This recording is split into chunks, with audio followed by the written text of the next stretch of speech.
साथियों, आप सभी का इस प्लेटफॉर्म पर स्वागत है। यहाँ पर हम लोग विजन आईएएस कोचिंग संस्था के द्वारा प्रस्तुत जनवरी 2022 का जो करंट अफेयर की मैगजीन है उसको यहाँ पर देखेंगे और इसके जो पहला सेक्शन है राज्य व्यवस्था एवं शासन अर्थात पॉलिटी एंड गवर्नेंस, इसके जो पहला टॉपिक दिया गया है आपका वो है डिजिटल अधिकार।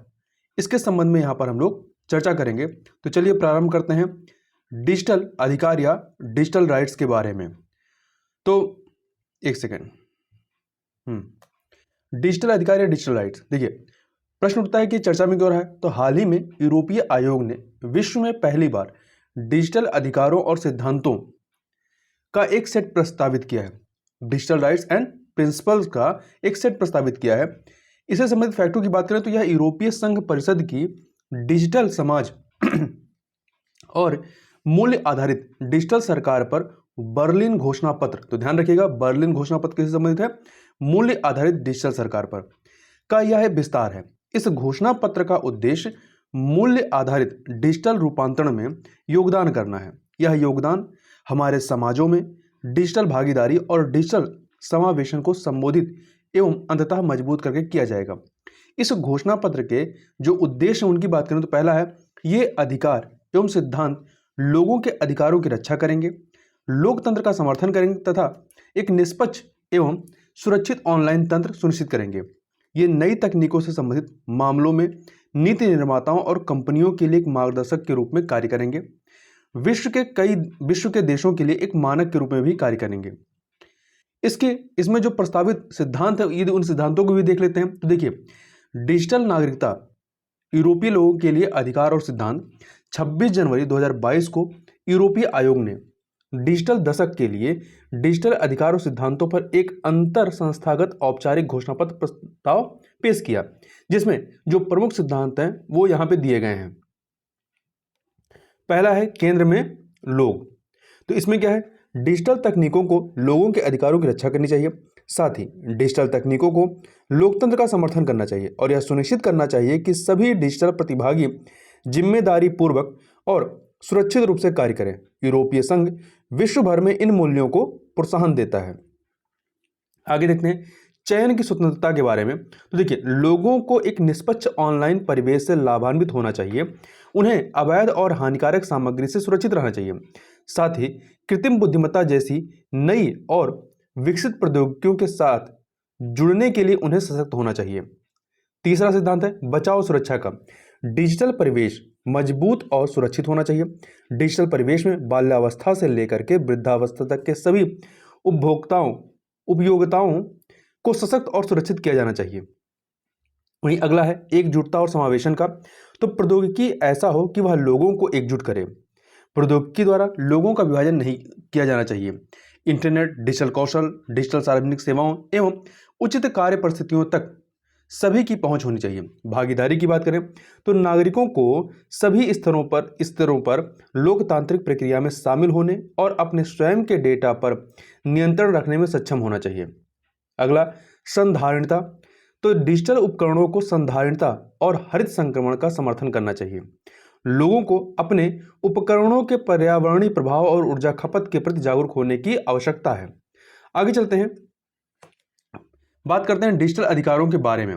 देखिए डिजिटल अधिकारों का अव्यक्त की स्वतंत्रता और निजता से गहरा संबंध है। डिजिटल अधिकार ऐसे अधिकार हैं जो लोगों को डिजिटल मीडिया तक पहुंचने, उपयोग करने, कंटेंट सृजित करने और प्रकाशित करने की अनुमति देते हैं। ये अधिकार कंप्यूटर, अन्य इलेक्ट्रॉनिक उपकरणों और संचार नेटवर्क तक पहुंचने एवं उनका उपयोग करने की भी अनुमति देते हैं। डिजिटल अधिकार वस्तुतः संयुक्त राष्ट्र संघ द्वारा मानवाधिकारों की सार्वभौमिक घोषणा में निर्धारित अधिकारों का एक विस्तार मात्र है। ये अधिकार ऑनलाइन विश्व पर भी लागू होते हैं। यह एक व्यापक अवधारणा है जिसका आशय निजता के अधिकार और डेटा संरक्षण से है। ये ट्रोलिंग, ऑनलाइन धमकियों और अभद्र भाषा से संबंधित हो सकते हैं। इसके अलावा ये आर्थिक स्थिति और असमर्थता पर ध्यान दिए बिना इंटरनेट तक समान पहुंच के व्यापक मुद्दों को संबोधित कर सकते हैं। अब प्रश्न उठता है कि डिजिटल अधिकारों की आवश्यकता क्यों है। तो पहला, ये निजता की सुरक्षा और व्यक्तिगत डेटा के नियंत्रण के लिए आवश्यक है। डिजिटल अधिकारों की अनुपस्थिति में सरकारें, कंपनियां और साइबर अपराधी हमारे व्यक्तिगत डेटा को आसानी से एकत्र कर सकते हैं। इसके माध्यम से वह हमारी गतिविधियों और संचार की निगरानी कर सकते हैं। दूसरा, ये व्यवसायों के डिजिटल रूपांतरण हेतु आवश्यक है। इसमें डेटा तक निष्पक्ष एवं सुरक्षित पहुंच सहित डिजिटल रूपांतरण का लाभ उठाने हेतु सूक्ष्म, लघु एवं मध्यम उद्यमों एमएसएमई और उद्यमियों का समर्थन करना शामिल है। डिजिटल अधिकार डिजिटल तंत्र में छात्रों, शिक्षार्थियों, श्रमिकों, रोजगार चाहने वालों, उपभोक्ताओं आदि के विश्वास को बढ़ाने के लिए आवश्यक है। इसका उद्देश्य निष्पक्ष, सतत, समावेशी, लोकतांत्रिक और प्रतिस्पर्धी डिजिटल रूपांतरण में उनकी भागीदारी को प्रोत्साहित करना है। श्रम बाजार में डिजिटलीकरण द्वारा लाए गए परिवर्तनों के अनुरूप कामगारों और उनकी कार्यदशा तथा रहन सहन को समायोजित करने में सहायता करना आवश्यक है। इसमें शिक्षा, प्रशिक्षण और पुनः कौशल विकास के माध्यम से डिजिटलीकरण के अवसरों का लाभ उठाने में सक्षम करना भी शामिल है। कोविड-19 संकट जैसी महामारी से निपटने के क्रम में यह स्पष्ट हो गया है कि सरकारी, शैक्षणिक अनुसंधान, आर्थिक गतिविधियों और नवाचार के लिए कनेक्टिविटी, डेटा तक पहुंच एवं डिजिटल प्रौद्योगिकियां महत्वपूर्ण संसाधन है। इसके अतिरिक्त ये संसाधन समाज और सामाजिक कल्याण सहित महामारी पूर्व स्थिति को पुनः प्राप्त करने के प्रयासों के केंद्र में भी होंगे। अगला, बुनियादी ढांचे तथा डिजिटलीकरण योजनाओं के साथ अनुसंधान और विकास पहलुओं को संयोजित करना। इससे मौलिक और व्यवहारिक अनुसंधान को बढ़ावा मिलेगा, साथ ही नागरिक समाज, शैक्षिक समुदाय तथा सार्वजनिक और निजी क्षेत्र के बीच संबंध भी प्रोत्साहित होंगे। अगला है अलग थलग, दूरस्थ, कम घनत्व, कम आय वाले और सबसे बाहरी क्षेत्रों एवं समुदायों का समर्थन। डिजिटल रूपांतरण प्रक्रिया में इन्हें शामिल करना जरूरी है। इससे क्षेत्रीय सामंजस्य, डिजिटल समावेशन और स्थानीय आर्थिक विकास में सुधार होगा। डिजिटल लोकतंत्र को बढ़ावा देना आवश्यक है, इसलिए भी डिजिटल राइट्स आवश्यक है। यह बच्चों की भागीदारी को बढ़ावा देने, महिलाओं और लड़कियों की भागीदारी व नेतृत्व को बढ़ावा देने, न्याय तक समान पहुंच के माध्यम से ऑनलाइन विश्व में विधि का शासन या कानूनों का अनुपालन सुनिश्चित करने आदि से संभव होगा। जिम्मेदार और सुरक्षित डेटा प्रबंधन को बढ़ावा देना, सार्वजनिक और निजी क्षेत्र के सहयोग के माध्यम से इस संबंध में कदम उठाना होगा। साथ ही सभी नागरिकों को इंटरनेट और डिजिटल तकनीकों के उपयोग से संबंधित जानकारी देने हेतु साइबर सुरक्षा जागरूकता को बढ़ावा देना आवश्यक है। अब बात करते हैं डिजिटल अधिकारों का लाभ उठाने से जुड़ी चिंताएं या चुनौतियां जो है। पहला, डिजिटल विभाजन का। देखिए, कनेक्टिविटी की कमी या अपर्याप्त डिजिटल कौशल की वजह से एक नया सामाजिक विभाजन देखने को मिल सकता है। यह विभाजन कनेक्टेड और डिजिटल माध्यमों से जुड़े लोगों, व्यवसाय एवं क्षेत्रों और इन माध्यमों से नहीं जुड़े लोगों के बीच पैदा हो सकता है। दूसरा, दुरुपयोग की आशंका। डिजिटलीकरण के कारण मौजूदा असमानताओं के और गहरा हो जाने की आशंका होती है।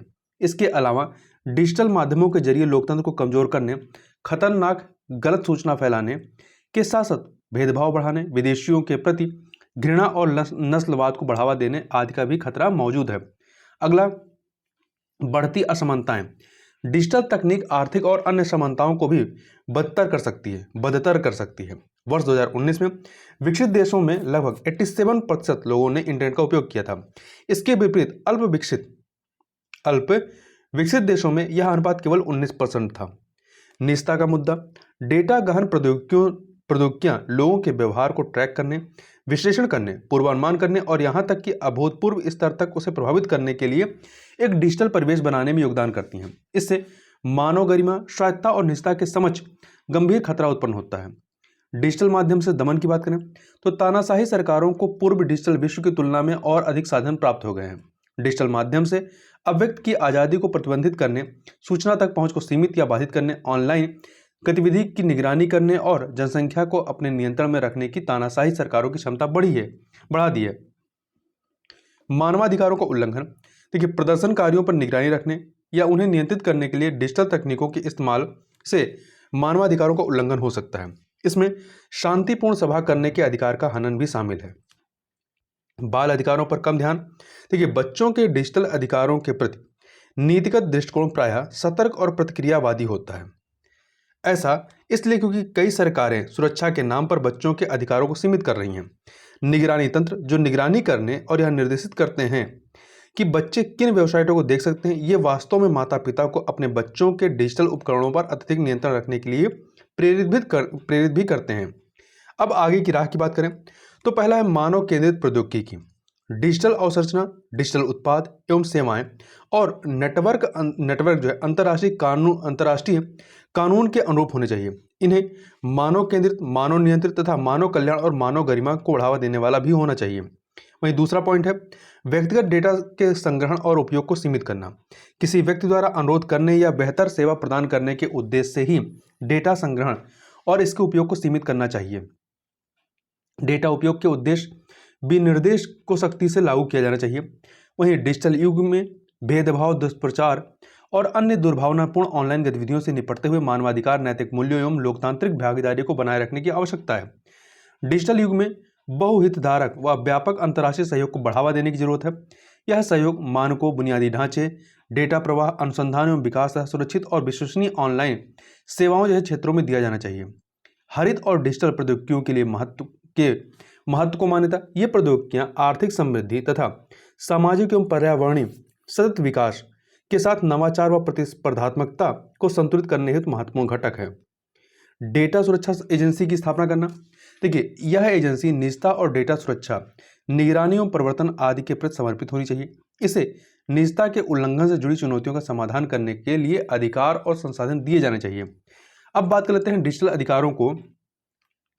अधिकारों की दिशा में की गई पहलों के बारे में। तो सरकारी पहल, सिविल सोसाइटी की पहले और अन्य पहलों के बारे में बात करते हैं। तो पहले सरकारी पहलों को देखते हैं। इंटरनेट बिल ऑफ राइट्स, ये ब्राजील का है।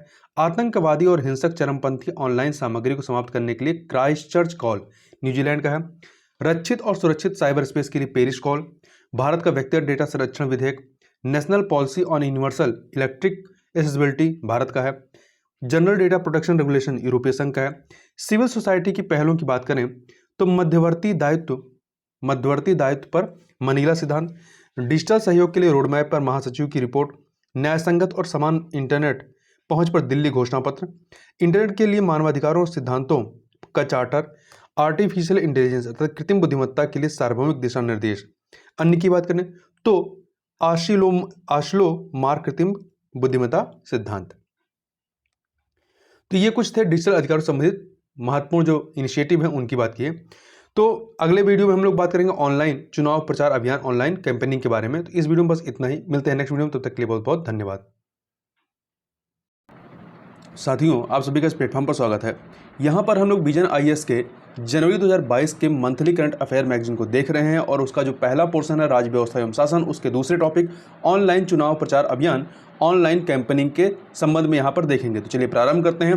पहले देखते हैं सुर्खियों में क्यों रहा है। तो हाल ही में देश में जारी महामारी के प्रकोप और संबंधित स्वास्थ्य जोखिमों के कारण निर्वाचन आयोग ने आगामी राज्य विधानसभा चुनावों के लिए भौतिक रैलियों पर अस्थायी प्रतिबंध लगा दिया है। साथ ही आयोग ने सोशल मीडिया प्लेटफॉर्म्स के माध्यम से वर्चुअल अभियानों की अनुमति भी प्रदान की है। ऑनलाइन चुनाव प्रचार अभियान या ई कैंपेनिंग के बारे में बात करें तो ऑनलाइन चुनाव प्रचार अभियान वह माध्यम है जिसके द्वारा उम्मीदवार और राजनीतिक दल मतदाताओं के सामने विभिन्न मुद्दों पर अपने विचार एवं पक्ष प्रस्तुत करते हैं। ऑनलाइन चुनाव प्रचार अभियान में ट्विटर, फेसबुक और इंस्टाग्राम जैसे सोशल मीडिया प्लेटफॉर्म्स पर राजनीतिक एवं चुनावी अभियान सामग्री का प्रचार शामिल है। इसके अलावा छोटे शहरों से दूर दराज के गांवों तक ऑडियो संदेश, फोन कॉल, वीडियो और एलईडी स्क्रीन से सुसज्जित बैन के साथ मतदाताओं तक पहुंचना भी ऑनलाइन चुनाव प्रचार अभियान का हिस्सा है। डिजिटल चुनाव प्रचार के पसंदीदा तरीकों में टेक्स्ट के साथ ऑडियो, वीडियो, एनिमेशन और लक्षित विधानसभा निर्वाचन क्षेत्रों के लिए डिजिटल बैनर एवं पोस्टर शामिल हैं। ऑनलाइन चुनाव प्रचार से जुड़ी हुई चिंताओं के बारे में बात करने से पहले ऑनलाइन चुनाव प्रचार अभियान के जो लाभ है सबसे पहले उसको देखते हैं। तो देखिए, पहला है अधिक श्रोतागण। देखिए, फेसबुक, यूट्यूब आदि जैसे प्लेटफॉर्म पर अरबों की संख्या में उपयोगकर्ता मौजूद हैं। इस प्रकार सोशल मीडिया चुनाव अभियानों के एक महत्वपूर्ण माध्यम के रूप में उभरा है। दूसरा, एनालिटिक्स या सूक्ष्म विश्लेषण। सोशल मीडिया प्लेटफॉर्म अब एनालिटिक्स सॉफ्टवेयर का उपयोग करने लगे हैं। ऐसे में ये प्लेटफॉर्म्स अब राजनेताओं को जनसंख्या के उन विभिन्न वर्गों के बारे में समझ प्रदान करने लगे हैं जिनसे वे जुड़े होते हैं। यह चुनाव प्रचार अभियानों में मतदाताओं को लक्षित करने के लिए अधिक कुशलता से धन व्यय करने की सुविधा प्रदान करता है। तीसरा, फीडबैक या जुड़ाव। ऑनलाइन प्रचार ने लोगों को चुनाव के बारे में जानकारी तक अभूतपूर्व पहुंच प्रदान की है। साथ ही ऑनलाइन प्रचार ने नेताओं और मतदाताओं के बीच सीधे संचार की सुविधा प्रदान की है। इसने लोगों को अपनी राय व्यक्त करने और खुले संवाद को बढ़ावा देने में सक्षम बनाया है। साथ ही इंटरनेट राजनीतिक दलों के लिए मतदाताओं के सामने अपना एजेंडा पेश करने और अपने उद्देश्य के लिए एक बड़ा समर्थन आधार जुटाने हेतु भी एक उपयोगी मंच है। चुनाव अभियान से आगे बढ़कर के संबंध स्थापित करने में भी ये सहायक है। कैसे ऑनलाइन प्रचार अभियान योजनाओं से लेकर व्यक्तिगत जीवन तक की जानकारी साझा करता है। यह मतदाताओं को सीधे संवाद का विकल्प भी प्रदान करता है। अगला है कोविड-19 के कारण आवश्यक भी है। यह सोशल डिस्टेंसिंग की आवश्यकता के कारण उम्मीदवारों को अब नई और अभिनव प्रचार पद्धतियां विकसित करने की आवश्यकता है। इसका कारण यह है कि अब रैलियों द्वारा सार्वजनिक सभाओं जैसी पारंपरिक प्रचार पद्धतियां प्रतिबंधित हैं और वहीं कोविड-19 के कारण आवश्यक है। वही ऊपर भी हमने देखा कि यह समान अवसरों और व्यापक पहुंच को सुलभ कर राजनीतिक नवागंतुकों को लाभ प्रदान करता है।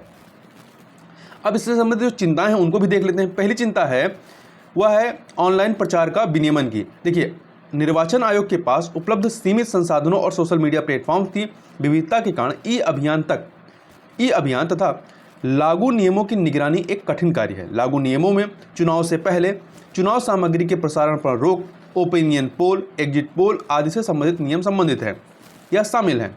दूसरा, पारदर्शिता संबंधी चिंताएं। सोशल मीडिया प्लेटफॉर्म्स किसी विशेष दल का पक्ष ले सकते हैं। ऐसा एल्गोरिदम के माध्यम से उस राजनीतिक दल की सामग्री को दूसरे दलों की तुलना में अधिक महत्व देकर किया जा सकता है। इसके अलावा लक्षित दुष्प्रचार अभियानों के लिए स्वचालित प्रोग्राम्स अर्थात बॉट्स का उपयोग किया जा सकता है।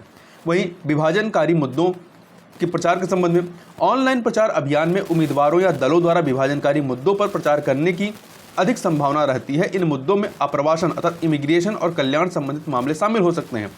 इन मुद्दों से संबंधित संदेश बड़े पैमाने पर गुप्त रूप से प्रचारित किए जाते हैं। वहीं अगला है वित्त पोषण के स्रोत पर नजर रखना। देश के बाहर से चलाए जाने वाले चुनाव प्रचार अभियानों पर व्यय निर्वाचन हेतु निर्धारित व्यय के विनियमन के समक्ष गंभीर चुनौतियां पैदा कर सकते हैं। साथ ही ये व्यय संदेश प्रसार के विनियमन को भी प्रभावित कर सकते हैं।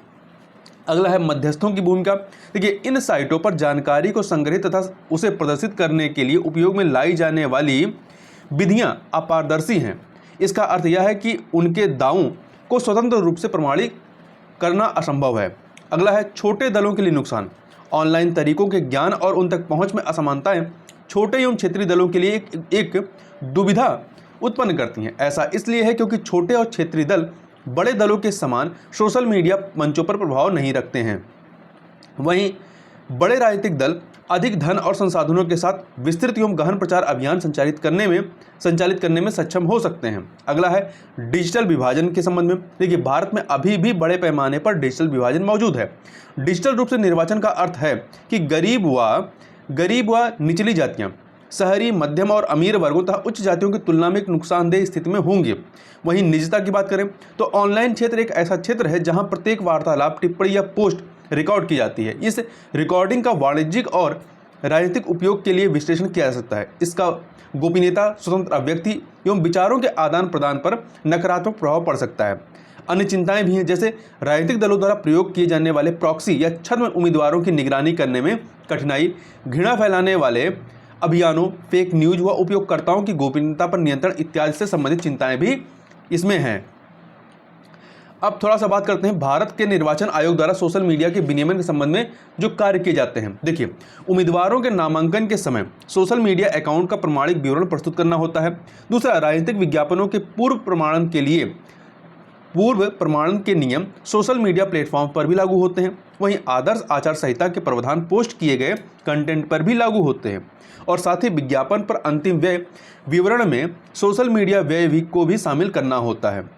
भारत के निर्वाचन आयोग द्वारा निगरानी के लिए एक सोशल मीडिया सेल का गठन किया गया है। आगे की राह देखते हैं, इसमें क्या कदम आगे उठाए जा सकते हैं। जैसे पहला है व्यक्तिगत डेटा के संबंध में। चुनावी अभियानों के संदर्भ में व्यक्तिगत डेटा के उपयोग की जांच निर्वाचन आयोग के सहयोग से संबंधित एजेंसियों द्वारा की जानी चाहिए। इससे यह सुनिश्चित किया जा सकेगा कि राष्ट्रीय कानूनों का अनुपालन किया जा रहा है। दूसरा, सोशल मीडिया प्लेटफॉर्म की जिम्मेदारी की बात करें तो सोशल मीडिया कंपनियों को चुनाव प्रचार अभियानों की प्रासंगिक रिकॉर्डिंग को संग्रहित करना चाहिए। इसका उद्देश्य निर्वाचन आयोग को आदर्श आचार संहिता के उल्लंघन के संबंध में किसी भी शिकायत की समीक्षा करने में सक्षम बनाना है। तीसरा, विनियमन के तरीकों को अपडेट किया जाना चाहिए। इसमें निगरानी अर्थात सामग्री निगरानी के लिए मीडिया का चयन शामिल होना चाहिए। प्लेटफॉर्म्स और मध्यस्थों के लिए खर्च की निगरानी एवं पारदर्शिता तथा डेटा आवश्यकताओं में संशोधन किया जाना चाहिए। वहीं अगला है राजनीतिक अभियानों में समान अवसर बनाए रखना। नए कम संसाधन वाले तथा अल्पसंख्यक राजनीतिक दलों की राजनीतिक अभियानों में समान भागीदारी सुनिश्चित करनी चाहिए। इसके लिए नए और अभिनव उपायों की आवश्यकता है। वहीं पत्रकारिता में स्वविनियामक निकायों को तथ्यों की जांच के लिए इंटरनेट माध्यमों के या मध्यस्थों के साथ सहयोग करने हेतु प्रोत्साहित किया जाना चाहिए। यह कार्य राज्य के हस्तक्षेप से मुक्त होना चाहिए। साथ ही उन्हें चुनावी प्रक्रियाओं को प्रभावित करने वाली जानबूझकर प्रसारित गलत सूचना को रोकने के लिए भी प्रोत्साहित किया जाना चाहिए। कुछ अन्य फैक्टों को भी देख लेते हैं जो सुर्खियों में रही हैं। निर्वाचन आयोग ने संसदीय और विधानसभा चुनाव में उम्मीदवारों के लिए मौजूदा चुनाव खर्च की सीमा में बढ़ोतरी की है। यह फैक्ट याद रखना है आपको। कारण क्या है? मतदाताओं की बढ़ती संख्या और वृद्धि के लिए लागत, मुद्रास्फीति सूचकांक आदि। देखिए, लोकसभा की बात करें तो बड़े राज्यों में लोकसभा सीटों के लिए खर्च की सीमा जो पहले 70 लाख रुपए थी उसे बढ़ा करके 95 लाख कर दिया गया। 70 से 95 लाख किया गया है, ठीक है। और वहीं छोटे राज्यों में इस सीमा को 54 लाख रुपए से बढ़ा करके 75 लाख रुपए किया गया है। तो ध्यान रखिएगा, 70 से 95, 54 से 75 लाख किया गया। वहीं विधानसभा सीटों के लिए बड़े राज्यों में व्यय सीमा 28 लाख रुपए से बढ़ा करके 40 लाख रुपए और छोटे राज्यों में 20 लाख रुपए से बढ़ा करके इसे 28 लाख रुपया कर दिया गया है। इसके अतिरिक्त भारतीय निर्वाचन आयोग ने पंजाब विधानसभा चुनाव स्थगित कर दिया था। क्यों किया था? कि भारत निर्वाचन आयोग ने यह कदम गुरु रविदास जयंती समारोह के मद्देनजर चुनाव स्थगित करने के अनुरोध के बाद उठाया था। देखिए, लोक प्रतिनिधित्व अधिनियम 1951 की धारा 153 के तहत निर्वाचन आयोग चुनाव संपन्न करवाने के लिए समय या तिथि जो है वो बढ़ा सकता है। हालांकि इस तरह का विस्तार जो है सदन अर्थात लोकसभा का या राज्य विधानसभा का के सामान्य विघटन या कार्यकाल की तिथि से आगे की तिथि के लिए नहीं किया जाना चाहिए। ये इंपॉर्टेंट है। सदन का कार्यकाल केवल संसद द्वारा घोषित आपातकाल के दौरान ही बढ़ाया जा सकता है और संविधान के अनुसार आपातकाल केवल निम्नलिखित 2 स्थितियों में ही लागू किया जा सकता है। कौन कौन से? पहला तो आपका युद्ध अथवा बाहरी आक्रमण के कारण, दूसरा देश में सशस्त्र विद्रोह के कारण। ये 2 ही ऐसी स्थितियां हैं, ठीक है। तो इस वीडियो में बस इतना ही। मिलते हैं नेक्स्ट वीडियो में नए टॉपिक इलेक्ट्रॉनिक वोटिंग मशीन के साथ। तो आप सभी का बहुत बहुत धन्यवाद। साथियों, आप सभी का इस प्लेटफॉर्म पर स्वागत है। यहाँ पर हम लोग विजन आईएएस कोचिंग संस्था के द्वारा जनवरी 2022 के मंथली करंट अफेयर मैगजीन को देख रहे हैं और उसके पहले पोर्शन राज्य व्यवस्था एवं शासन के 3rd topic electronic voting machine के बारे में यहाँ पर चर्चा करेंगे। तो चलिए प्रारंभ करते हैं। पहले देखते हैं सुर्खियों में क्यों रहा है। तो हाल ही में चुनाव पर नागरिक आयोग सिटीजन्स कमीशन ऑन इलेक्शन ने इलेक्ट्रॉनिक वोटिंग मशीन और voter verifiable paper audit trail VVPAT पर अपनी रिपोर्ट जारी की है। तो उस रिपोर्ट के बारे में देखते हैं। तो उससे पहले हम बात करेंगे यहाँ पे इलेक्ट्रॉनिक वोटिंग मशीन के बारे में। तो देखिए, यह जो ईवीएम होता है यह क्या है? एक माइक्रो कंट्रोलर आधारित पोर्टेबल उपकरण होता है। इसे चुनाव संचालन की प्रक्रिया को आधुनिक बनाने के लिए डिजाइन किया गया है। इस मशीन में 2 यूनिट्स होते हैं। पहला होता है कंट्रोल यूनिट, दूसरा होता है बैलेटिंग यूनिट। इन दोनों यूनिट्स को एक केबल द्वारा आपस में जोड़ा जाता है। ईवीएम चलाने के लिए बिजली की आवश्यकता नहीं होती है। यह सार्वजनिक क्षेत्र के निम्नलिखित 2 उपक्रमों के सहयोग से निर्वाचन आयोग द्वारा असेंबल की गई एक साधारण बैटरी पर चलती है। ये जो बैटरी होती है ये भारत इलेक्ट्रॉनिक्स लिमिटेड जो कि रक्षा बेंगलुरु में स्थित है और रक्षा मंत्रालय के तहत आता है। और वहीं दूसरा है electronic corporation of India limited ECIL, ये हैदराबाद में है और परमाणु ऊर्जा विभाग के तहत आता है। इनके द्वारा जो 2 उपक्रम है इनके द्वारा बनाए गए हैं उसको असेंबल किया जाता है। देखिए, इलेक्ट्रॉनिक वोटिंग मशीन का इस्तेमाल पहली बार केरल के परूर विधानसभा क्षेत्र में वर्ष 1982 में किया गया था। इस फैक्ट को आप याद रखिएगा। चुनाव में ईवीएम का इस्तेमाल वैध है।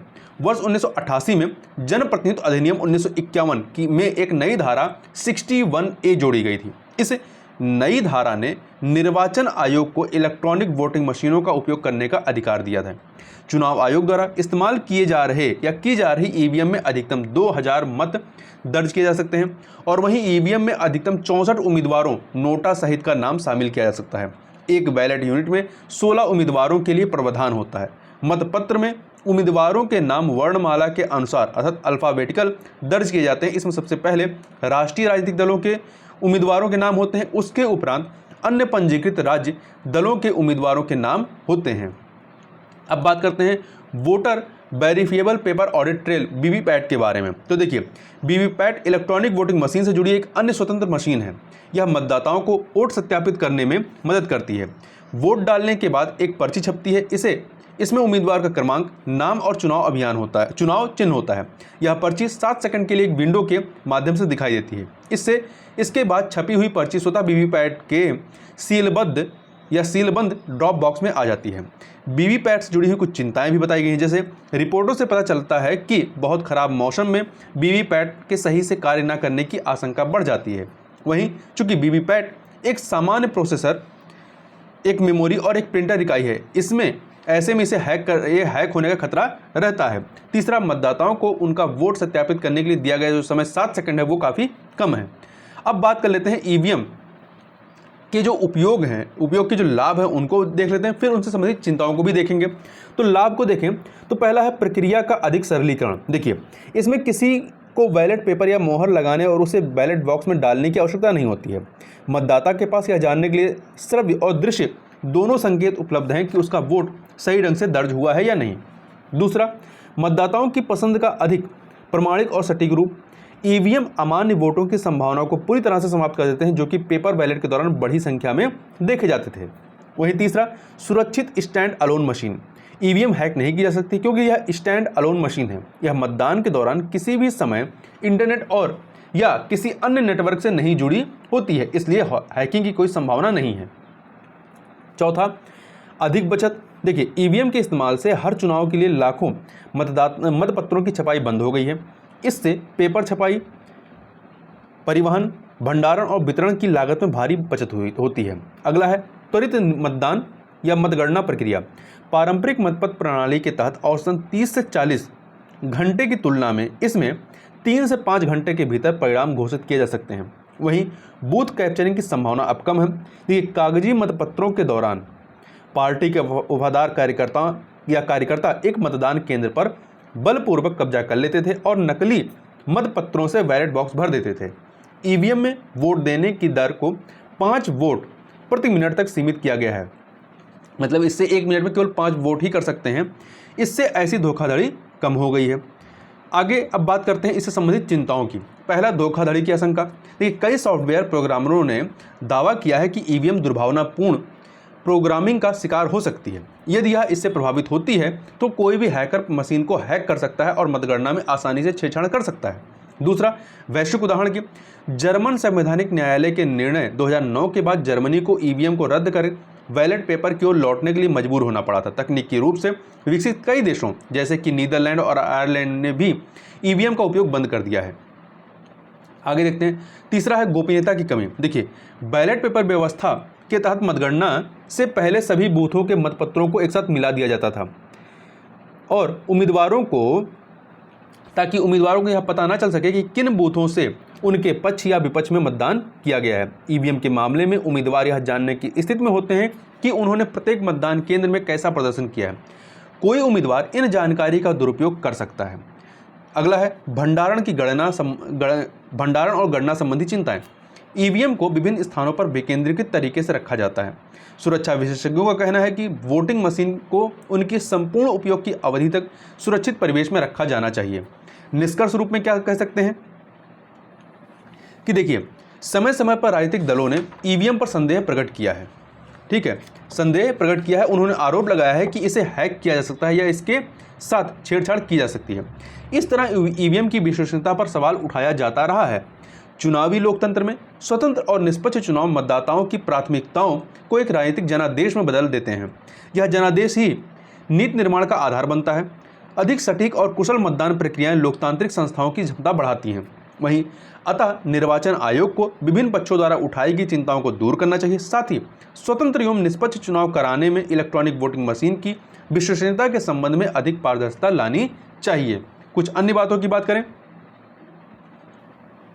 तो देखिए, ईवीएम की विश्वसनीयता बढ़ाने के लिए निर्वाचन आयोग की जो पहले हैं इनिशिएटिव उनकी बात करें तो पहला है अत्यधिक पारदर्शिता और विश्वसनीयता लाने के लिए सभी मतदान केंद्रों पर ईवीएम के साथ वीवीपैट मशीनों का उपयोग किया जाता है। दूसरा, निर्वाचन आयोग ने वीवीपैट पर्चियों की गिनती पर राजनीतिक दलों द्वारा दिए गए सुझावों को भी ध्यान में रखा है। अब वीवीपैट पर्चियों के एक निश्चित प्रतिशत की गणना की जाती है।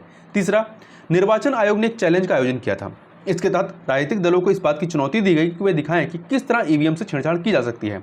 अगला, निर्वाचन आयोग चुनाव के दौरान सभी महत्वपूर्ण कदमों में सभी दलों की निरंतर भागीदारी सुनिश्चित करता है। इन कदमों में शामिल है प्रथम स्तर की जांच, ईवीएम वीवीपैट की यादृच्छिक जांच या मतलब यकायक जांच, माक मतदान, ईवीएम सीलिंग और भंडारण इत्यादि। कुछ अन्य चीज़ों को देखें। देखिए, ईवीएम द्वारा प्रयोग में लाए जाने वाले वोटिंग उपकरण, इलेक्ट्रॉनिक वोटिंग मशीन यहाँ पे इस प्रकार से होते हैं। ये आपका कंट्रोल यूनिट है, ये वीवीपैट है और ये बैलेट यूनिट ईवीएम है। देखिए, चुनाव आयोग बार बार यह क्यों कहता है कि भारतीय ईवीएम को है क्या उसमें हेरफेर नहीं किया जा सकता है, उसको भी देखते हैं क्या रीजन है। देखिए, एक फैक्ट और याद रखिएगा कि लगभग सभी राजनीतिक दलों ने ईवीएम में हेरफेर के बारे में संदेह व्यक्त किया है। दुनिया भर में पेपर बैलेट अधिक लोकप्रिय हैं। केवल 25 देश ही ईवीएम का प्रयोग कर रहे हैं। पहला, 275 सुरक्षा संबंधी प्रोटोकॉल ईवीएम को हेरफेर से सुरक्षित बनाते हैं। इंटरनेट सुविधा के अभाव के कारण यह वाईफाई, ब्लूटूथ, वायरलेस सिग्नल से नहीं जुड़ पाता है। तीसरा, इसे अत्यंत सुरक्षित परिस्थितियों में उत्पादित और तैयार किया जाता है।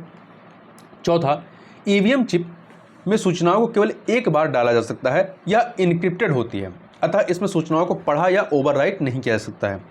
परिवहन और भंडारण के समय इनकी सख्त सुरक्षा की जाती है। इसके अतिरिक्त किसी भी उम्मीदवार को आवंटित किए गए बटन की जानकारी उम्मीदवारी वापस लेने तक की तिथि तक नहीं होती है। अलग अलग निर्वाचन क्षेत्रों में दल को आवंटित बटन का क्रम अलग अलग हो सकता है। चुनाव शुरू होने के पहले राजनीतिक दलों के प्रतिनिधि वीवीपैट के माध्यम से ईवीएम बटन की विशेषता की जांच करते हैं। वहीं ईवीएम में त्वरित अवैध मत नहीं डाले जा सकते हैं, क्योंकि प्रत्येक वोट को पंजीकृत होने में 7 सेकंड का समय लगता है और किसी भी गड़बड़ी का सरलता से पता लगाया जा सकता है। तो इस वीडियो में बस इतना ही। नेक्स्ट वीडियो में हम लोग बात करेंगे निजी क्षेत्र में स्थानीय आरक्षण के संबंध में। साथियों, आप सभी का इस प्लेटफॉर्म पर स्वागत है। यहाँ पर हम लोग विजन आईएएस के जनवरी 2022 के मंथली करंट अफेयर मैगजीन को देख रहे हैं और उसके पहले सेक्शन राज्य व्यवस्था एवं प्रशासन के जो चौथा टॉपिक है निजी क्षेत्र में स्थानीय आरक्षण, local reservation in private sector, इसके संबंध में यहाँ पर हम लोग विस्तार से चर्चा करेंगे। तो देखिए, यह चर्चा में आया क्योंकि हाल ही में हरियाणा सरकार ने स्थानीय लोगों के लिए निजी नौकरियों में 75% आरक्षण रोकने के पंजाब और हरियाणा उच्च न्यायालय के आदेश को उच्चतम न्यायालय में चुनौती दी है। देखिए, इससे संबंधित फैक्टरों को देखें तो हरियाणा राज्य स्थानीय उम्मीदवार नियोजन अधिनियम 2020, इंग्लिश में कह सकते हैं Haryana state employment of local candidates act 2020, 15 जनवरी 2022 को लागू हुआ था। यह कानून स्थानीय लोगों को निजी क्षेत्र में 75% आरक्षण प्रदान करने का प्रावधान करता है। ये 100 कैंडिडेट हैं, 100 में से 75 जो हैं वो स्थानीय ही होंगे। यह आरक्षण 30,000 रुपये प्रति माह से कम वेतन वाली नौकरियों में दिया जाएगा। इसमें निजी कंपनियां, सोसाइटी, ट्रस्ट और पार्टनरशिप फर्म शामिल हैं। हरियाणा ऐसा कदम उठाने वाला भारत का पहला राज्य नहीं है। इसके पहले महाराष्ट्र, आंध्र प्रदेश, कर्नाटक और मध्य प्रदेश जैसे अन्य राज्यों ने पहले ही स्थानीय लोगों के लिए निजी नौकरियों को आरक्षित करने का प्रयास किया है। हालांकि ये सभी राज्य विवादों में फंसे हुए हैं। अब बात करते हैं निजी क्षेत्र में स्थानीय आरक्षण के समर्थन में जो तर्क दिए जाते हैं उनकी बात करते हैं। तो पहला तर्क आता है रोजगार का अधिकार प्रदान करने के लिए कदम। कैसे? हरियाणा सरकार ने तर्क दिया था कि यह कानून केवल भौगोलिक वर्गीकरण करता है, जिसकी संविधान के तहत अनुमति है। यह राज्य में रहने वाले लोगों के जीवन और आजीविका के अधिकार की रक्षा करने तथा उनके स्वास्थ्य, निर्वाह की स्थिति एवं उनके रोजगार के अधिकार की रक्षा करने से संबंधित है। दूसरा पॉइंट है रोजगार के संकुचित होते अवसरों से निपटना। देखिए, centre for monitoring Indian economy CMIE के अनुसार हरियाणा की बेरोजगारी दर पिछले 4 वर्षों से राष्ट्रीय औसत से अधिक रही है। अप्रैल 2020 में राज्य के नौकरी चाहने वाले लगभग 40% युवाओं को नौकरी नहीं मिली। हरियाणा राज्य में औद्योगिकीकरण और शहरीकरण के कारण बहुत ज़्यादा भूमि का अधिग्रहण हुआ है। इसके परिणाम स्वरूप कृषि क्षेत्र में समृद्धि और रोजगार के अवसर कम हुए हैं। वहीं अगला पॉइंट है या अगला तर्क है चयन में भेदभाव करने वाले नियमों पर अंकुश लगाना। देखिए, नियमों नहीं, यहाँ पे निगमों ही है। चयन में भेदभाव करने वाले निगमों पर अंकुश लगाना। कई व्यावसायिक संस्थाएं स्थानीय श्रमिकों को नियुक्त करने के लिए अनिच्छुक होती हैं। नियोक्ताओं का मानना है कि स्थानीय श्रमिकों में कार्य संबंधी अनुशासन की कमी है। वे व्यापार प्रणालियों को सीखने के इच्छुक नहीं हैं। साथ ही राजनीतिक और ट्रेड यूनियनों की ओर झुकाव रखते हैं। वे गौरतलब है कि व्यवसाय जो हैं ये राजनीतिक और ट्रेड यूनियनों को दबाव की रणनीति मानते हैं। अगला पॉइंट है संसाधनों का विषम आवंटन। देखिए, एक के बाद एक आने वाले वित्त आयोगों ने विकास की तुलना में गरीबी और जनसंख्या को अधिक महत्व दिया है। इससे बिहार और उत्तर प्रदेश जैसे राज्यों को संसाधनों का एक बड़ा हिस्सा प्राप्त हुआ है। ऐसा प्रतीत होता है कि यह आय सृजन करने वाले राज्यों को बढ़ती प्रवासी आबादी के प्रबंधन के लिए आवश्यक संसाधनों से वंचित करता है। यह गरीब राज्यों को एक साथ मिलकर कार्य करने के लिए प्रोत्साहित नहीं करता है। उदाहरण के तौर पर बिहार और तमिलनाडु की प्रति व्यक्ति आय के बीच का अंतर पिछले एक दशक में कम नहीं हुआ है। वर्ष 2015-16 में बिहार का प्रति व्यक्ति निवल राज्य घरेलू उत्पाद स्थिर कीमतों पर 24,572 रुपये था, जबकि तमिलनाडु का 1.11 लाख रुपये था। अब बात करते हैं निजी क्षेत्र में स्थानीय आरक्षण के खिलाफ जो तर्क दिए जाते हैं उनकी बात करते हैं। तो पहला तर्क है संविधान का उल्लंघन है। ये हरियाणा में अधिवासित स्थानीय उम्मीदवारों को नौकरी में वरीयता प्रदान करने वाला यह उपखंड संविधान के अनुच्छेद 14, 16 और अनुच्छेद 19(1)(g) का उल्लंघन करता है। संविधान के अनुच्छेद 14 और अनुच्छेद 16 समानता के अधिकारों से संबंधित है, वहीं अनुच्छेद 19(1)(g) किसी भी वृत्ति को अपनाने या कोई आजीविका, उपजीविका, व्यापार या कारोबार करने के लिए कुछ अधिकारों की सुरक्षा प्रदान करता है। देखिए, अगला पॉइंट है सन्स ऑफ द सॉयल अर्थात भूमिपुत्र की मानसिकता को बढ़ावा मिलता है। इससे रोजगार प्रवास हेतु उत्तरदायी प्रमुख कारकों में से एक है। इस कारण गैर आदिवासियों के लिए रोजगार के दरवाजे बंद करना न केवल नागरिकों के मौलिक अधिकारों का घोर उल्लंघन होगा, बल्कि इससे एक ऐसी प्रथा की भी शुरुआत होगी जिसका अन्य राज्य भी अनुसरण करेंगे। वहीं अगला तर्क है श्रम बाजार पर दुष्प्रभाव का। देखिए, इस तरह के आरक्षण से व्यवसाय अपना कारोबार कहीं और ले जाने के लिए प्रेरित हो सकते हैं, क्योंकि उनका कुशल कार्यबल पर्याप्त रूप से स्थानीय नहीं है। इसके अतिरिक्त एक बार नया कानून लागू होने के बाद छोटी कंपनियों को आगे बढ़ाना मुश्किल हो सकता है, क्योंकि उनकी अनुपालन लागत बढ़ सकती है। अगला है लाइसेंस राज की पुनर्वापसी। देखिए, कई विशेषज्ञों का मानना है कि निजी क्षेत्र में आरक्षण की अनुमति देना निजी क्षेत्र के राष्ट्रीयकरण के समान होगा। इसके परिणाम स्वरूप लाइसेंस राज का फिर से विकास होगा। इससे मूलभूत समस्याओं का समाधान नहीं होता है, जैसे कि विषम भौगोलिक विकास का। निवेशक उन राज्यों से जुड़ना पसंद करते हैं जहां एक अभिशासन परितंत्र अर्थात जिसमें शिक्षा और स्वास्थ्य जैसे सामाजिक बुनियादी ढांचे का एक स्तर शामिल है पहले से मौजूद हो। ठीक है, वहां जुड़ना ये पसंद करते हैं। इस संस्था का समस्या को दूर करने की जरूरत है। इसके अतिरिक्त शिक्षा और कौशल की निम्न गुणवत्ता का भी ये समाधान नहीं करता है। आगे बात करते हैं सन्स ऑफ द सॉयल या भूमिपुत्र के लिए कानून के मुद्दे पर संबंधित जानकारी के बारे में। देखिए, मध्य प्रदेश सरकार ने वर्ष 2020 में सभी सरकारी नौकरियों को राज्य के युवाओं के लिए आरक्षित कर दिया था। इस कदम से समानता के मौलिक अधिकार पर प्रश्न उठे थे। सन्स ऑफ द सॉयल के लिए कानून के मुद्दे पर संवैधानिक प्रावधान की बात करें तो अनुच्छेद 16 यह सार्वजनिक रोजगार के मामलों में कानून के तहत समान व्यवहार की गारंटी देता है। साथ ही राज्य को जन्म स्थान या निवास के आधार पर भेदभाव करने से रोकता है अनुच्छेद 16। वहीं अनुच्छेद 16(2) जो है यह क्या कहता है, कोई भी नागरिक केवल धर्म, मूलवंश, जाति, लिंग, वंश या जन्म स्थान या निवास या इनमें से किसी के आधार पर राज्य के तहत किसी भी नियोजन या पद के संबंध में अपात्र नहीं होगा या उसके साथ भेदभाव नहीं किया जाएगा। समानता की गारंटी देने वाले संविधान के अन्य खंड इस सब प्रावधान के पूरक हैं। वहीं अनुच्छेद 16(3) अपवाद के रूप में कहा गया है कि संसद किसी विशेष राज्य में नौकरियों के लिए निवास की आवश्यकता को निर्धारित करने वाला कानून बना सकती है। यह शक्ति केवल संसद में निहित है, ध्यान रखिएगा, राज्य विधानसभाओं में नहीं निहित है। संविधान जो है निवास के आधार पर आरक्षण को प्रतिबंधित क्यों करता है? देखिए, इसका रीजन ये है कि भारत में एकल नागरिकता का प्रावधान है जो नागरिकों को देश के किसी भी हिस्से में स्वतंत्र आवाजाही की स्वतंत्रता देती है। जन्म स्थान या निवास की आवश्यकता किसी भी राज्य में सार्वजनिक रोजगार देने के लिए योग्यता नहीं हो सकती है। अब थोड़ा सा यहाँ पर पहले देखते हैं भूमिपुत्रों के लिए कानून के मुद्दे पर न्यायालय की जो राय रही है उसकी, तो इसको क्रमवार देखते हैं। 1984 में डॉक्टर प्रदीप जैन बनाम भारत संघवाद में न्यायालय ने यह राय व्यक्त की थी कि ऐसी नीतियां असंवैधानिक होंगी, लेकिन इस पर स्पष्ट नियम नहीं दिए गए क्योंकि मामला समानता के अधिकार के विभिन्न पहलुओं पर आधारित था।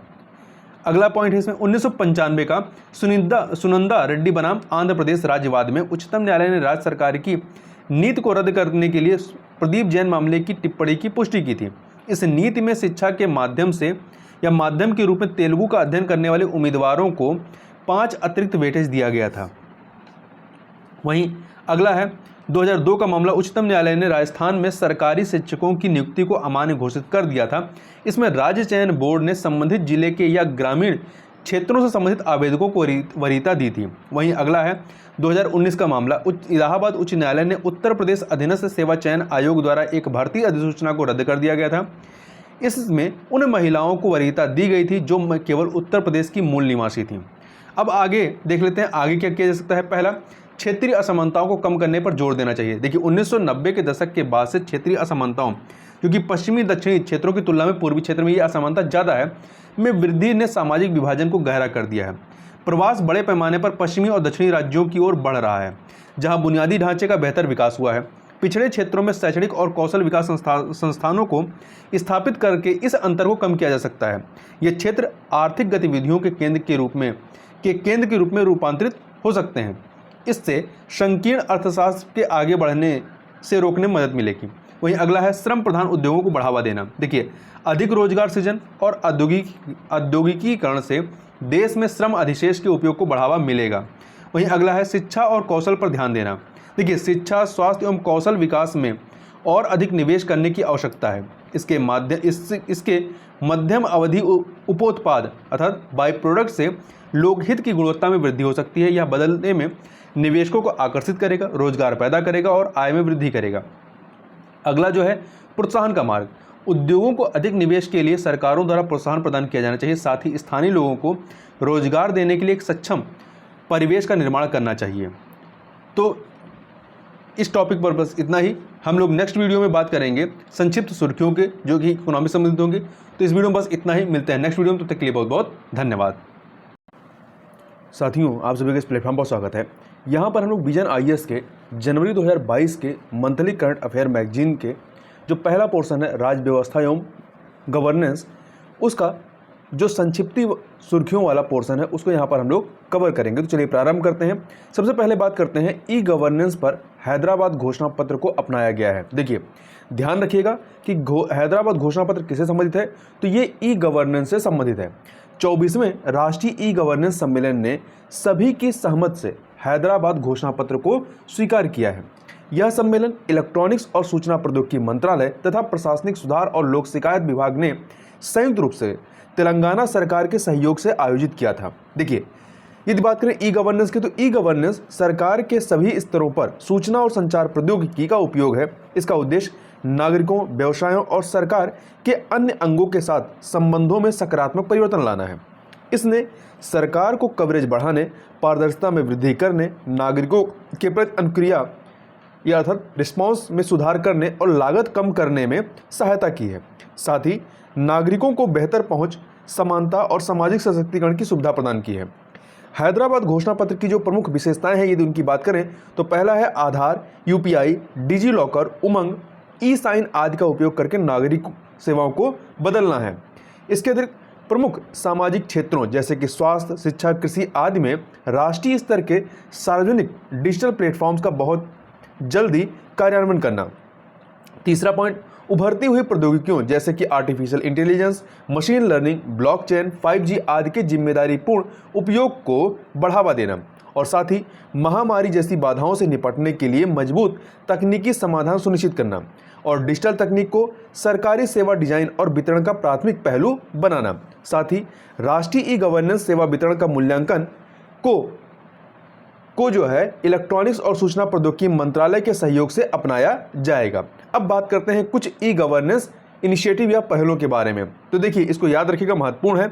जैसे कि भूमि परियोजना, ये कर्नाटक की है, ये भूमि रिकॉर्ड की ऑनलाइन उपलब्धता से संबंधित है। वहीं ई सेवा आंध्र प्रदेश की है, ज्ञान दूत ये मध्य प्रदेश की है, सेवा आपूर्ति पहल है। वहीं लोकवाणी उत्तर प्रदेश की है, ये शिकायतों के निपटान, भूमि रिकॉर्ड के रखरखाव और आवश्यक सेवाओं का मिश्रण प्रदान करने के लिए है। वहीं फ्रेंड्स योजना ये आपकी केरल से संबंधित है, ये सेवाओं के वितरण के लिए तेज, विश्वसनीय, कुशल व तत्काल नेटवर्क से संबंधित है। तो ये ई गवर्नेंस पहलों के बारे में ये किस राज्य की हैं ये बहुत महत्वपूर्ण है, मिलान करने के लिए पूछा जा सकता है। आगे बात करते हैं, जिला सुशासन सूचकांक जारी किया गया अर्थात district good governance index DGGI release. देखिए इस सूचकांक को जम्मू एवं कश्मीर सरकार की सहभागिता में प्रशासनिक सुधार और लोक शिकायत विभाग ने तैयार किया है। इसे जम्मू और कश्मीर के 20 जिलों के लिए जारी किया गया है। जम्मू जिला इस सूची में शीर्ष पर है, ठीक है, इसमें जम्मू जिला जो है वो शीर्ष पर है। इसके बाद डोडा, सांबा, पुलवामा और फिर श्रीनगर का स्थान आता है। यह जो आपका जिला सुशासन सूचकांक है, इसने जिला स्तर पर विभिन्न शासन हस्तक्षेपों के प्रभाव की पहचान करने में मदद की है। इसने लक्षित हस्तक्षेपों के साथ जिला स्तर के शासन में सुधार के लिए भविष्य का एक रोड मैप भी प्रदान किया है। यह सभी राज्यों और संघ राज्य क्षेत्रों के लिए जिला स्तर पर शासन के समान मानकों हित रोड मैप उपलब्ध कराएगा। आगे बात करते हैं करप्शन परसेप्शन इंडेक्स के बारे में। तो ध्यान रखिएगा, इसे ट्रांसपेरेंसी इंटरनेशनल द्वारा जारी किया गया है। किसके द्वारा? ट्रांसपेरेंसी इंटरनेशनल के द्वारा। इस सूचकांक में अर्थात करप्शन परसेप्शन इंडेक्स 2021 में भारत 180 देशों में 85 में 85वें स्थान पर है और भारत को 40 अंक मिले। स्कोर इसका कितना है? 40 है। इसके पहले करप्शन परसेप्शन इंडेक्स 2020 में भारत जो है 86वें स्थान पर था। 86वें स्थान पर था, 1 अंक का सुधार हुआ है। इस रिपोर्ट के अनुसार पिछले एक दशक में भारत का स्कोर जो है स्थिर रहा है, मतलब जो जैसे कि 40 है तो 40 ही रहा है। इसका कारण है कि कुछ तंत्र जो भ्रष्टाचार पर अंकुश लगाने में मदद कर सकते हैं वो कमजोर हो रहे हैं। अब शीर्ष पर कौन से देश रहे? तो डेनमार्क, न्यूजीलैंड और फिनलैंड, ये तीनों संयुक्त रूप से इस सूचकांक में शीर्ष पर है, नंबर 1 पर हैं। यह सूचकांक देशों को उनके सार्वजनिक क्षेत्र में व्याप्त भ्रष्टाचारों के या भ्रष्टाचार के कथित स्तरों के आधार पर रैंक प्रदान करता है। इसमें विशेषज्ञों और व्यवसायियों से जानकारी ली जाती है। इसमें देखिए जो पैमाना होता है वो 0 से 100 के बीच में होता है। 0 का मतलब है अत्यधिक भ्रष्ट और 100 का मतलब जितना 100 की तरफ आप स्कोर करेंगे उतना मतलब है कि भ्रष्टाचार करप्शन कम हो रहा है। 100 का मतलब शून्य करप्शन। आगे चलते हैं, आगे बात करते हैं ओपन डेटा वीक के बारे में। तो देखिए आवास और शहरी कार्य मंत्रालय ने ओपन डेटा वीक की शुरुआत की। तो ध्यान रखिएगा, ओपन डेटा वीक की शुरुआत किसने की है? तो आवास और शहरी कार्य मंत्रालय ने। इसका उद्देश्य देश भर के शहरी इकोसिस्टम में मुक्त आंकड़ों को अपनाने तथा नवोन्मेष को प्रोत्साहित करना है। ओपन डेटा क्या होता है? ओपन डेटा वह है जिसे कोई भी स्वतंत्र रूप से उपयोग व फिर से उपयोग कर सकता है। इसका फिर से वितरण भी किया जा सकता है। देखिए सभी 100 स्मार्ट शहर ओपन डेटा वीक में भाग लेंगे। इसके अंतर्गत smart city open data portal पर उच्च गुणवत्ता वाले डेटा सेट और डेटा ब्लॉग प्रकाशित किए जाएंगे। इस आयोजन का उद्देश्य ओपन डेटा के लाभों को दर्शाना, इन लाभों में बढ़ी हुई दक्षता, पारदर्शिता, नवाचार में वृद्धि और आर्थिक विकास शामिल है। आगे चलते हैं, आगे बात करते हैं ग्रामीण क्षेत्र विकास योजना निर्माण और कार्यान्वयन के लिए संशोधित दिशा निर्देश जारी किए गए हैं। इंग्लिश में कहें तो revised rural area development plan formulation and implementation, यह शॉर्ट में आप RADPFI कहेंगे, गाइडलाइंस रिलीज्ड। तो देखिए इन दिशा निर्देशों को पंचायती राज मंत्रालय ने जारी किया है। अब संशोधित RADPFI दिशा निर्देशों का उद्देश्य गांवों के समग्र एकीकृत विकास के लिए स्थानिक विकास की योजना बनाना है। स्थानिक योजना की आवश्यकता क्या है? तो देखिए ग्राम पंचायतों में बिना योजना के स्थानिक विकास, विस्तारित शहरीकरण क्षेत्र, जनगणना कस्बों का उदय, ग्राम पंचायतों के जीवन की गुणवत्ता और संधारणता में सुधार करना। इसके अतिरिक्त सुधारों कार्यक्रमों का एकीकरण करना, जैसे कि स्वामित्व, रूर्बन, राज्य अधिनियमों में नवीन बदलाव और संशोधन तथा आपदा, जलवायु परिवर्तन व लोचशीलता संहिताओं को फिर से बल देना इत्यादि हैं। वहीं सतत विकास लक्ष्यों अर्थात SDG से संबंधित कृषि जलवायु क्षेत्रों या जोन से जुड़ने की आवश्यकता इत्यादि। अब बात करते हैं नए दिशा निर्देश जो कि वर्ष 2021 में जारी किए गए, किस पर केंद्रित हैं? तो देखिए ये दिशा निर्देश जो हैं स्थानिक विकास योजना तैयार करने के लिए गाँवों की टाइपोलॉजी पर ध्यान केंद्रित करना इनका उद्देश्य है। इसके अंतर्गत गाँवों की जनसंख्या, कृषि, जलवायु क्षेत्र, पहाड़ी क्षेत्र, आपदाओं को घटित होना इत्यादि शामिल है। इसके अतिरिक्त सहयोगात्मक योजना निर्माण पर आधारित समुदाय के माध्यम से ग्राम कस्बा नियोजन योजना, village town planning scheme VPS इस पर केंद्रित है। साथ ही ग्राम स्तरीय योजना निर्माण के संबंध में 15वें वित्त आयोग को राज्य वित्त आयोग से जोड़ना, 73वें और 74वें संविधान संशोधन अधिनियम तथा ग्राम पंचायत विकास कार्यक्रम के अनुसार रूरबन क्लस्टर या ब्लॉक जिला योजना के साथ ग्राम पंचायत विकास का एकीकरण और समेकन करना, साथ ही स्थानिक डेटा बुनियादी ढांचे के माध्यम से ई गवर्नेंस में सुधार करना, साथ ही आबादी क्षेत्र अर्थात भूमि रिकॉर्ड्स को जोड़ने के लिए ग्रामों का सर्वेक्षण और ग्राम क्षेत्रों में तत्कालिक प्रौद्योगिकी के साथ मानचित्रण करना, जैसे कि स्वामित्व योजना के तहत, तथा अन्य डिजिटल उपकरणों का उपयोग करना। इसके अतिरिक्त पर्यावरणीय लाभ और आपदा प्रबंधन के लिए योजना बनाना। अब बात करते हैं, राज्यों ने भारतीय प्रशासनिक सेवा के अधिकारियों की केंद्रीय नियुक्ति पर नियम परिवर्तन का विरोध किया है, अर्थात states oppose rule change on central posting of IAS officers. देखिए, केंद्र ने भारतीय प्रशासनिक सेवा कैडर नियम 1954 में संशोधन का प्रस्ताव प्रस्तुत किया है। इसका उद्देश्य IAS अधिकारियों की केंद्रीय प्रतिनियुक्ति पर अधिक नियंत्रण रखना है। वर्तमान में एक संवर्ग अर्थात कैडर अधिकारी संबंधित राज्य सरकार और केंद्र सरकार की सहमति से केंद्र सरकार या किसी अन्य राज्य सरकार आदि के अधीन सेवा के लिए प्रतिनियुक्त किया जा सकता है। प्रस्तावित संशोधन क्या है उसकी बात करें तो अब प्रत्येक राज्य सरकार को एक निश्चित संख्या में डेपुटेशन यानी प्रतिनियुक्ति के लिए विभिन्न स्तरों के योग्य अधिकारियों को उपलब्ध कराना होगा। यह संख्या एक निश्चित समय में राज्य कैडर के लिए आवंटित अधिकारियों की कुल संख्या और राज्य सरकार के पास उपलब्ध अधिकारियों की संख्या के मध्य अनुपात के आधार पर तय की जाएगी।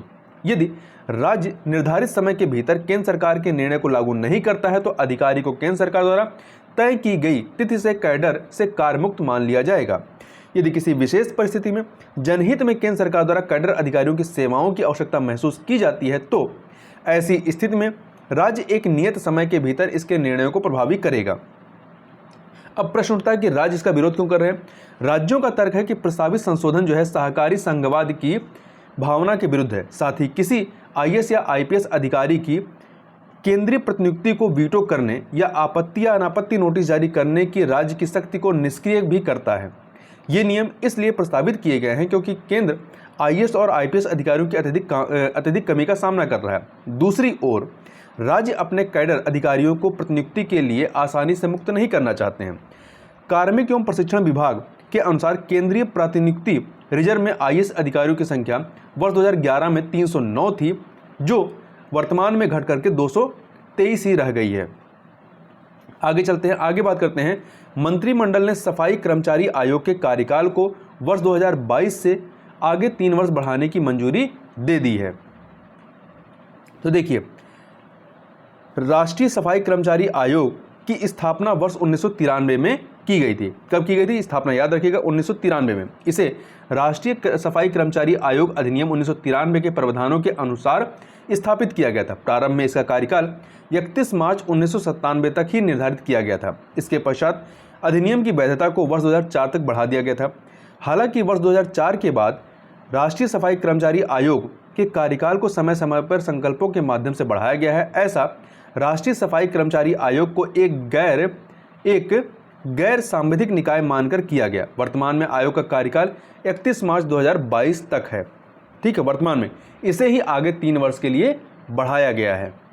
देखिए, राष्ट्रीय सफाई कर्मचारी आयोग की भूमिका के बारे में बात करें तो सफाई कर्मचारियों के कल्याण के लिए विशिष्ट कार्यक्रमों के संबंध में सरकार के समक्ष सिफारिशें प्रस्तुत करना, हाथ से मैला उठाने वाले कर्मियों के नियोजन का प्रतिशत और उनका पुनर्वास अधिनियम 2013 के कार्यान्वयन की निगरानी करना, साथ ही अधिनियम के उल्लंघन के संबंध में शिकायतों की जांच करना। कार्यकाल के विस्तार का क्या महत्व है। देखिए, सरकार ने सफाई कर्मचारियों को उत्थान के लिए कई कदम उठाए हैं। इसके बावजूद सामाजिक, आर्थिक और शैक्षणिक दृष्टि से उनके पिछड़ेपन को अब तक दूर नहीं किया जा सका है। सीवर या सेप्टिक टैंकों की जोखिमपूर्ण मैनुअल सफाई का कार्य अभी भी उनके जीवन निर्वाह का प्रमुख साधन बना हुआ है। इस प्रकार राष्ट्रीय सफाई कर्मचारी आयोग देश में सीवर या सेप्टिक टैंकों की सफाई के पूर्ण मशीनीकरण और हाथ से मैला ढोने वालों के पुनर्वास के लक्ष्य को प्राप्त करने की दिशा में कार्य करना जारी रखेगा। तो इस वीडियो में बस इतना ही। मिलते हैं नेक्स्ट वीडियो में, तब तक के लिए बहुत बहुत धन्यवाद।